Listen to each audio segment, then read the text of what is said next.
Welcome to the Daily Bolster. Each day we welcome transformational executives to share their real-world experiences and practical advice about scaling yourself, your team, and your business.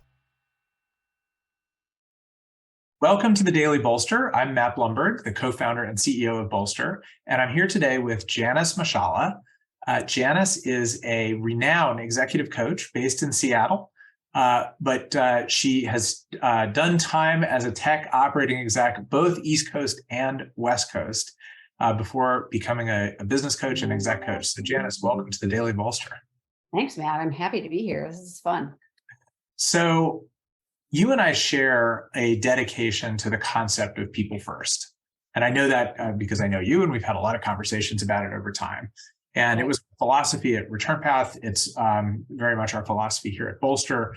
And I always just articulated that as like, people have to come first.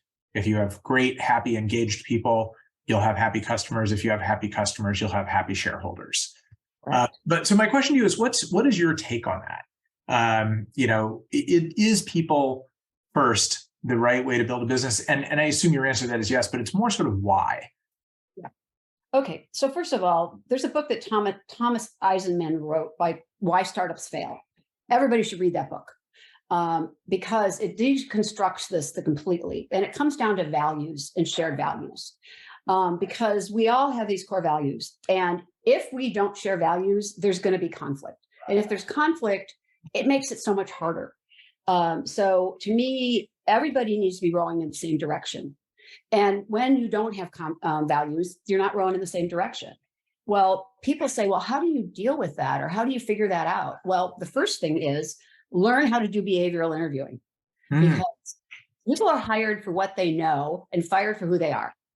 I have that stitched in every one of my places I can possibly share that. Okay.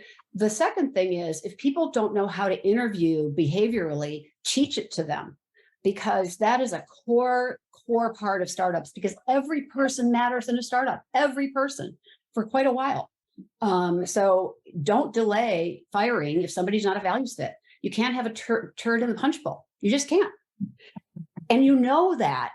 Founders know that, but they don't act on it because their fear is, oh, if we lose them, we'll lose this knowledge. Or if we do something about this, it'll hurt morale. Actually, it will help morale. So that's the thing. And then the other piece of this is it's not enough to have core values and show those values. You have to operationalize the values. So then the norms come in. And that's where people know what's the lane that we operate in. How do we deal with things? So let me give you an example really quickly. Norms would be no assholes, right? No assholes allowed. Or norms would be everybody has a veto power on hiring, meaning everybody in the interview cycle, if one person won't hire them, we won't hire them, even if we're desperate, because a bad hire. It's especially if you're desperate. Yeah, exactly. So that's an example of values. Another would be how we run meetings. So operationalizing values is where you really get the benefit of that with respect to people first. And what happens then is people refer people and great people know great people. So you get this flywheel and then people love working there and it creates so much less friction. And I call it the ease and flow company. I love it. That's a great concept. There you go. All right. Janis Machala, thank you so much for joining me. You're welcome.